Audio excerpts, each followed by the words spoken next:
சென்னை விமான நிலையம் நோக்கி சென்று கொண்டிருந்த கார் தரமணி ராஜீவ்காந்தி சாலையில் வந்தபோது திடீரென தலைக்குப்புற கவிழ்ந்ததால் பரபரப்பு ஏற்பட்டுள்ளது. இது பற்றிய கூடுதல் தகவலோடு இணைகிறார் செய்தியாளர் கசாலி. கசாலி, வணக்கம். விபத்து தொடர்பான சேத விவரங்கள் என்ன? தற்போது என்ன நடவடிக்கை இதன் மீது மேற்கொள்ளப்பட்டிருக்கிறது?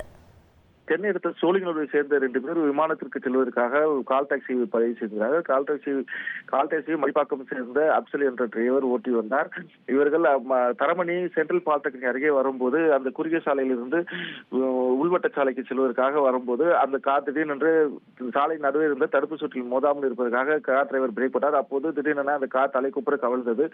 உடனே இதை கண்டு அங்கிருந்த போக்குவரத்து போலீசார் மற்றும் அப்பகுதியில் வாகன ஓட்டிகளை வந்து அந்த காரில் இருந்த 2 பயணிகளையும் மற்றும் டிரைவரையும் மீட்டனர்.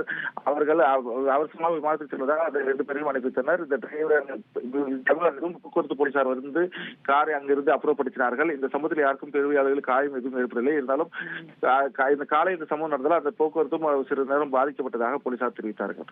ட்ரெண்ட ஃப்ரெண்ட் ஆக்கிக்கோங்க. 2.5 கோடிக்கும் அதிகமான தந்தி டிவியின் சப்ஸ்கிரைபர்ஸ் அண்ட் ஃபாலோவர்ஸ் குடும்பத்துல நீங்களும் இணையுங்க.